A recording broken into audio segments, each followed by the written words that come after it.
All right, we've got another episode of Tailwind. Today I'm joined by Karl. And Karl, we were talking before this and we're talking about how you got into sales training. I think that's a perfect way to start, this Sure. episode. What brought you into sales training? How do you end up there?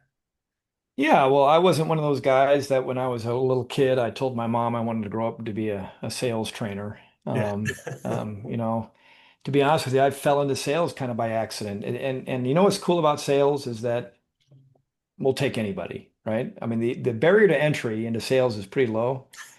You don't have to have a lot of pedigree. You don't have to have initials behind your name. You don't have to have doctorates or PhDs. You just have to breathe, show up, make calls, set appointments, and move product. And if you do that, not only will you keep your job, but they'll pay you pretty well. In fact, some of the wealthiest people on the planet are salespeople. So I love that. You don't have to be smart, but you got to be gritty and you got to be willing to enter into the arena and deal with the blood, the sweat, the dust, and the dirt. Yeah. And not many people are up for that. So I found my way into the sales arena. By the way, I wasn't that good. Sandler changed that for me. It took a lousy salesman, and I still am that lousy salesman, but it helped me with the because I'm very disciplined. It's like I work hard. I hmm just don't always work smart. So the Sandler gave me the smart piece, hmm and boy, did it worked. And so for 5 years in a professional selling posture, I was using Sandler and saw how it worked and became a believer. And then, that 20-year career came to an end. Got to tell you, Austin, I thought I was going to go into the ministry, and it didn't happen. The door that opened up was this idea of becoming a Sandler trainer because I so believed in it. And uh, and and I went into it thinking that there's no way this is going to work. What right do I have after selling HVAC for 20 years that I've all of a sudden become a sales trainer? There's no dotted line to there. And it was just simply this. Um, I do believe God gave me a gift of training and teaching. And I really believe that he would bless that if I took the risk and jumped off the cliff. hmm And so on that faith move alone, I jumped off the cliff, and 15 years later, he's just blessed it. And and I tell my clients that story because I want them to know that I'm not one of those guys who killed it, made a ton of money, and I'm Mr. Know-it-all in sales. I'm a struggling salesman just like everybody else hmm that has a story to tell and has a system that I really do believe that works. And that's how I got into it. So Yeah. No, that's great. And I mean, those are pretty different ways to spend the rest of your life as in terms of careers. Like, yeah. what was that final shove that said, well, why don't I take the leap into like the sales trainer role? Well, I love Sandler. Yeah. And it was interesting that when I left my previous employer, that was the first day of my life I had ever been unemployed, and I very quickly realized that the expertise that I had in my industry was in high demand. hmm So I could have gone back to work for a competitor at Yeah. the same comp, the same benefit plans, all that stuff. The wife kind of was rooting for that because that was a more secure path. True.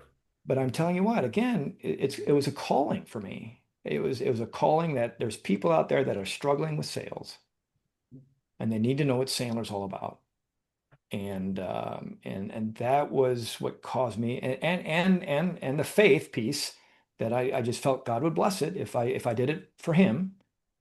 Um, there's a scripture verse in Psalm 131. It says, people wake up early, vying for food. They go to bed late, worrying if it's all going to work. But those who trust and love in the Lord, they sleep and they relax. And so that was kind of me. I just instead of building in vain and watching it in vain, I let the Lord build the house. And all I can tell you is He's faithful and He built it. He built it, and Nice. uh, and that's why I'm here. Yeah. Well, you mentioned one of the things. Well, first of all, I do want to comment on that. It might be a low barrier to entry to getting into a sales role, but it's a high barrier to get into success. Yeah. And being able to have like a Sandler system and to be able to rely on that and to have the grit and grind. I mean, that's why you should have a Well, sales trainer. I'll do a well, pitch on for other people for you. no, I certainly would agree with that. But what's interesting about success is that it's available to everyone. Hmm. And what separates the people who produce and the ones that don't, especially the ones that come into Sandler, because I believe it's 100% effective. I know that I've been in it long enough to know now Hmm. that Sandler works all the time. Why do we get marginal results with some? Because they can't stay committed. Mm. We become the biggest problem ourselves. We become the problem. Maybe it's fears, maybe it's concerns, maybe it's worries. And so instead of trusting that the system will produce the results, we go back to what we did before, thinking that that's going to work. And then guess what? We get stalls, we get objections, we get Yeah. ghosted, and that harasses success. So we, So look, because that was me, and man, a lot of risk taking, a lot of failing, a lot of pain, but always getting back in the arena, right? hmm And so it's available to everyone. I think everybody can be successful if they just stay committed. And that first of all, it's a painful position to be in, and it's hard to sustain. That's why New Year's resolutions always fail, right? But boy, if we do, success is almost guaranteed. Now there could be some extenuating circumstances outside of our control, yeah. but that is a formula for success that really is helpful. And Sandler is simply a catalyst. It takes those important qualities of the individual, and it's like pouring gasoline on that fire, and it just gets us there faster. That's all. It just gets you there faster. Yeah. Yeah. I mean, I think that's such a big important part of it. It's like there's obviously people using the Sandler, training methodology to get success. So it really comes down to the individual. When you're talking about it takes a commitment, I mean, what are you looking for to identify and what are some of your common strategies to help people stay committed to the process as, anyone might, people, have the right to waver a little bit as they're trying Yeah. to gain experience and get the reps and all that stuff. Well, so let's just define what commitment is. Commitment means you're doing something that you're scared to do. Hmm. Um, in other words, your emotional position says, let's do it a different way because that's easier, safer, we've done it. Comfortable. Tends to lead to a very reactive behavioral pattern. In other words, you wait for opportunities to come your way. Hmm. If you're committed, then you're trying to create opportunities. You're being a true entrepreneur. Yeah. The problem is that it goes contrary to your emotional position. So it's always awkward, it's always uncertain, it's always risky, it's always dangerous. And so that's why so many people fail to stay on the line because they just can't put up with all that pressure, all that angst. We have a saying at Sandler, and you might even be familiar with it, Austin. You don't have to like it. You just have to do it. Every day, that is the salesman's charge. Every single day. And the best place to go to reveal whether someone stays committed in the sales position is prospecting. Are they Hmm. doing it or are they not? Yeah. And let me tell you about most salespeople, they're not doing it. Yeah. I talk to a lot of managers, I talk to a lot of business owners. Their salespeople aren't prospecting. Oh, they talk a big talk. And they always celebrate the order takes, right? Hmm. Because hey, look at this. But they're not creating. And that is a problem when the businesses are trying to grow. So prospecting is where it shows up a lot. Yeah. Yeah. I mean, if I was going to look at anywhere along the process, prospecting, that's where it all starts, unless you're getting, the inbound, which is, I hope everyone gets plenty of inbound and tons of referrals, but at some point in time, you got to have to kind of pull your own cart. Yeah. Uh, yeah, that's the part where it's the most uncomfortable too. Hence why people tend to Yep. avoid that. Yeah. Yeah. There's So, never a line at the phone at the yeah. airport, right? And making cold calls. No, there's no line. It's wide open. Exactly. So you were mentioning, previously when we talked, that you think the easiest way to deal with that lack of comfort and to be keeping yourself committed is through systematizing your cookbook. And is that Yeah. kind of where those things come together? You've identified that the commitment tends to be the thing that needs to be solved most often, and then the best Yeah. way to solve it is, a systematic way. Yeah. So you mentioned cookbook. So what does a cookbook do for us? It defines what the minimum daily behavior is. I like that term, right? Hmm. If we could build a recipe that would lead to success, what would that recipe be in terms of behavior? The reason why we like the behavioral recipe is I'm truly 100% in control of that. It's not a function of externals. Like the economy can be crappy, we can have a pandemic, the business products can be lousy, the operations can be screwing up. Doesn't impact what I do as a professional, right? I still can do the work. A big message we always tell our clients is don't focus on results. Just focus on the work that will produce the results, and the results will take care of themselves. A Hmm. lot of salespeople, what they do is they keep looking at the results as they're doing the hard work. They don't see them, so they get discouraged and then they quit. Right. How long will it take to get the flywheel spinning, folks, before the results start coming? And so the hack that I had to do in order for me to do what I'm saying, because folks, I don't like prospecting. I don't like it, Yeah. but I do it. And I've been doing it. I've been doing the cookbook now faithfully for almost 10 years straight. And it's now become habitual, and it's because I systematize it. What do I mean by systematize it? Can you imagine if you just sat down at your desk, you flipped a switch, you left it in the on position for an hour, and then after an hour goes by, you turn it off, and then you go do other work.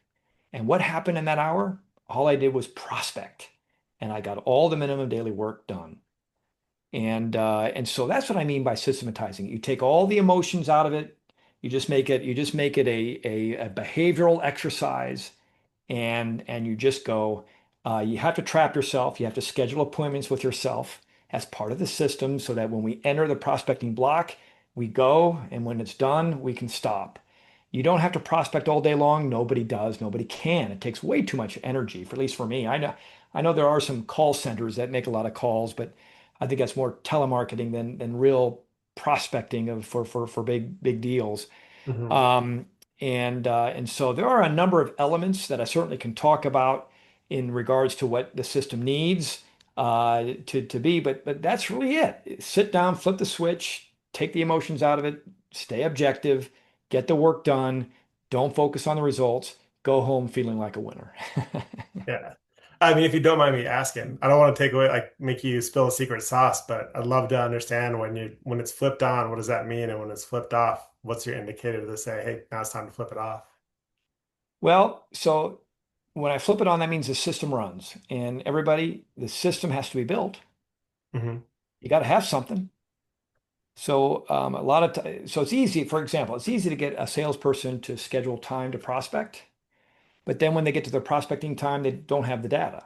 So they'll spend all their prospecting time trying to gather data, and they won't make a single call and said, "Hey, I spent an hour prospecting."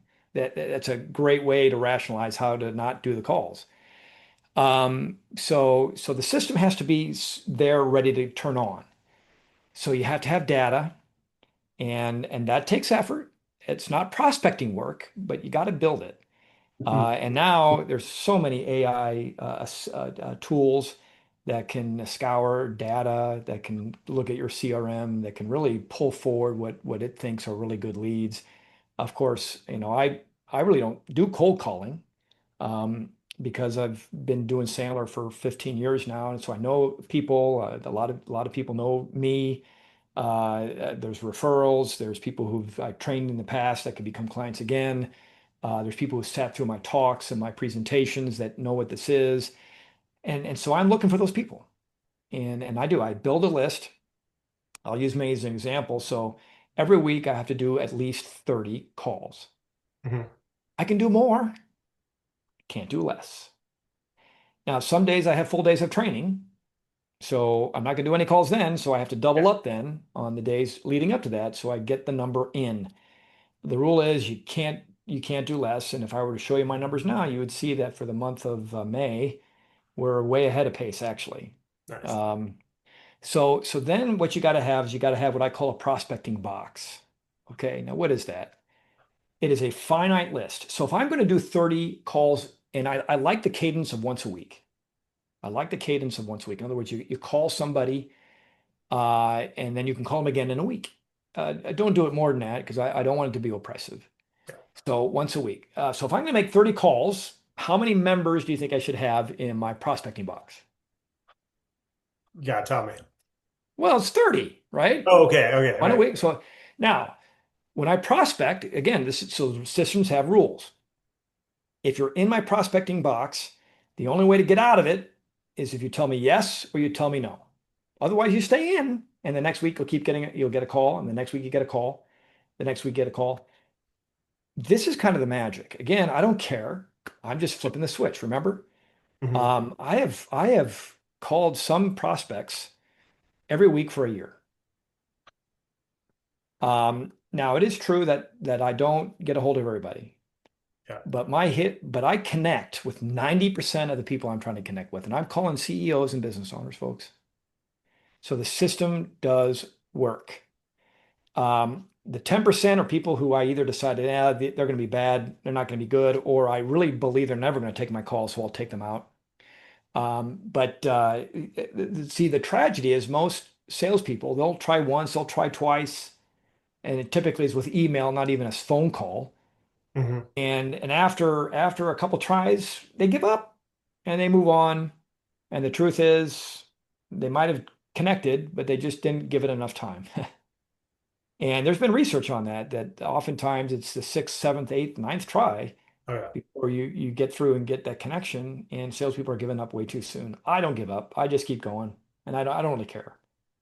Um, and so if they say yes, then that's an appointment, goes in the pipeline. If the prospect says no, that comes out of the prospecting box. And then at the end of the week, the list of 30 now is a list of 20. You see that? Hmm. Because I got yeses, I got nos, and then you got to rebuild the data list again. And yet that's why you have to do research. Now I got to find 10 more data points to fill back up the list so that when I flip the switch the next time, I'm ready to go. And I got the data. And I just prospect, prospect, prospect. In fact, it's kind of funny because I have my CRM on my phone. Yeah. I open it up. There's the people. I call them. All the calls are recorded. I walk in my training center. I just walk around because I love the energy that gives. And I just go until I've got my 5 or 6 calls done. And it doesn't matter whether I connected or talked to anybody. It's not about the result. It's about doing the work. And once the work is done, I can feel good about accomplishing what I set out to accomplish that day. It's amazing how reliable that is. And the results will come and go and fade and it'll be feast and famine. Hmm. And they rarely do the results track with the effort. But I am certain that if the effort is good and it's the right kind of effort, the results will present themselves, and typically in ways that will surprise you. Yeah. So so that is key. That's a key element of the system is you got to have a finite list, the warmest prospects you got. And if you don't have enough warm prospects, then you got to fill it with cold ones. Hmm. You make the calls at a cadence of once a week. At least that's what works for me. Now, what happens when you're 8, 9, or 10, or even 3, 4, 5? I do mix it up. I always start with a phone call. That's the cadence. You start with a phone call. I like leaving voice messages. Not many salespeople are doing calls anymore. I hardly get them. I get maybe one or two a week, Same. but I'll get 50 or 60 emails a day, Yep. right? We know what that tells me, that the sales uh, profession is littered with a bunch of pansies, and they're afraid to pick up the phone and call because there could be conflict on the other end of that line, and they'd rather not embrace that. So again, stay out of the arena. I make the call, and I leave messages. Um, and then if I get to the third or fourth try, then what I'll do is I'll maybe make a call and then I'll send them a text. And then next time I'll make a call and then I'll send them an email. And so the cadence will change and shift, and I'll start bringing in and leveraging all the different digital channels that are available to me. And there's about 4 or 5 of them, just because sometimes people prefer to communicate on one channel versus another. And you know what? After about the eighth or ninth try, I get a response. Hey, I'd like to meet. Hey, this isn't for us. Thanks for calling. By the way, no one is ever upset. Nobody ever gets. I think salespeople have head trash, so I'm going to be bugging people. When you're on the prospecting side of it, they're the ones being rude, not me. Hmm. Even their voice greeting says, "Leave a message and I'll call you back as soon as I can." Well, guess what? They're not calling me back. So Right. who's the one that should be mad? Right? I mean, it's me that should be mad. And it's kind of funny because when I finally do get a hold of people, they always say, "Hey, sorry for not getting back to you." They're never upset. Now, if it's on the sales side and you start bugging people, that's a problem. And sales is a totally different behavior than prospecting, and that's what we're talking about prospecting. Right. The system has a cadence to it. It has a different channel, perhaps at each attempt, all designed and dialed in to get connections. And boy, I'll tell you, 90% of the time I get connections, and those connections then lead to meetings, opportunities, and real business. Yeah. So that's kind of the system. I will tell you, Austin, it's helpful to have a good CRM. Hmm. It'll help manage it. You want to keep score. You want to know how many attempts you're making. You want to know what happens when you make the attempt. Do you leave a voice message? Do you send a text? Do you talk to somebody? Do you make a connection? Because I want those ratios. I want the data because past history, past performance will predict what future behaviors might produce. And so I can use that to help dial in the cookbook. All Yeah. right. Again, it's a systematic approach, and systems produce good, accurate data as long as we stay close and follow the rules. And then the nice thing about the CRM, anytime I connect with anybody, I always say, and they say no, I say, hey, would it be okay if I check back in 6 months or whenever? Yeah. Um, and then I just set it my CRM to have them pop up 6 months later. And so I get another lead. And always the next time you prospect, it's a little warmer than the last. Right. Um, I have a lot of clients that I've prospected for years that we now do training for. Again, I don't care. I don't care. I just flip the switch. I don't know if that makes sense, but Makes perfect sense. it Yeah. is taking the fear and the worry. I just sit down. I say, all right, it's time. And then you just go to the data. You could care less how many times you've called them, how many years you've called them. You just, if you have good data, that's always a big if. And I think I have the best data I can find, Yeah. make the calls, and the business comes. So So somebody want to do, all right, practical application. Let's say I was working with you, you were my trainer. You basically just be like, go to your LinkedIn, find 30 people that you think would be interested in whatever your service is that you're connected to as a first contact, put them in your CRM. Next week, you're going to call every single one of them. And then anyone who doesn't respond, they're going to get called next week. Anyone who does respond, go back in, find the next most likely 5, 10 people, and then just keep working through that until, and yeah. that's going to be like a way to start the flywheel. So the prospecting box is key.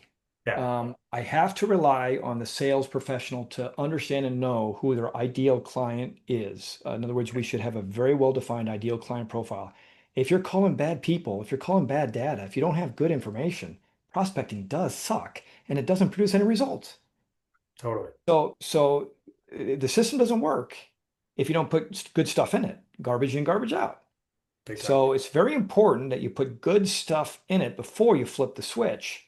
So the people you're calling are people that use your services, use your products, right? So you got to know that. And then once you have that, yeah, then we go back to the cookbook, and you got to determine how much money do I want to make. Uh, how much do I get for each sale? How many sales do I need? How many appointments do I need to get those sales? How many conversations do I need to get the appointments? How many attempts do I need to get the conversations? And then that gives you a big number that ultimately you back down to a daily recipe. So I told you it was 6 a day. Mhm. Well, for some who's just starting, it could be 30 a day, especially if the data is relatively cold. Yeah, Um, and so yeah, you follow that recipe, and then yeah, then you go out and again, AI helps here. If I know what my ideal client profile is, I can put that into Chat GPT, which has access to databases, and I think salespeople should have access to database. For example, I use Zoom Info. Well, guess what? Chat GPT is connected to Zoom Info. So I'll say, this is what I'm looking for. These are the hot ones. And then it goes through the data in my territory and pulls forward potential customers that would use what I have. And then with oversight, my oversight, I'll pluck out the ones I think I should be prospecting. yeah, And that builds the data. And then the discipline has to kick in. You call them once a week, replenish, call the next week, replenish, and then that becomes the pattern. And I tell you what, it has worked for me. Um, and I've doing the business a long time, and a lot of Sandler trainers, when they get to my age, they just kind of lean on their referrals. And I lean on that too, but I still make the calls. And I ask my clients to do it, and I don't want to be hypocritical in that area of our training because I know how hard it is. So we're in it too. Nice. Well, hey, we set an upfront contract when we went to record this that we would stop at the half-hour mark. So I want to honor that. But before we do, Yeah. any final parting wisdom that kind of sums up what we just talked about? So yeah, sure. And this comes from Dave Sandler's rules for selling. And this is from the old rule book, not the one that's been updated. It was Sandler rule number 9. Every unsuccessful prospecting call earns compound interest. And this is what that means. When you are in the arena working and you're getting killed and you're getting sliced up and you're bleeding, oftentimes you don't see much reward. But what you don't realize is that you're creating vibrations that go out into the future. And you just don't know how that future is going to reward you because so I cannot tell you how many times I call a prospect, they say no, and then months later they reach out to me and says, "Hey, can you come and talk to us about that training stuff?" So even when you get no's, you're producing work, you're producing good things. And I tell you what, that mindset, that belief is important for me to stay with it because if I really look at the results I'm getting today, it can be discouraging at times. I can be in the wilderness, Mhm. but it just sets up a plethora of opportunity in the future. You just don't know when. So I stay with it. So that is a huge takeaway for those of you that are in prospecting and have to do it and don't enjoy it. I get it. I understand it. But I'm telling you what, if you stay with it, it will produce a future that I think you're going to really, really like. And that's how you keep that commitment, right? That's it. Understanding that that's the truth. Is it? Yeah. And I've seen it enough to know that it is true. I've had way too many people reach out back to me because I was prospecting them and became clients. Nice. So yeah, it would not have happened if I wasn't faithful and got the rejection, who knows how long ago. Yeah. It would not have happened. So Yeah. Because you stuck with it. It did mhm. happen. Cool. Well, hey, Carl, really appreciate your time on this one. Great insights on it. Love the systematic approach to it. Thank you again for joining me. Yeah, you bet. It was a pleasure. Thanks, Austin.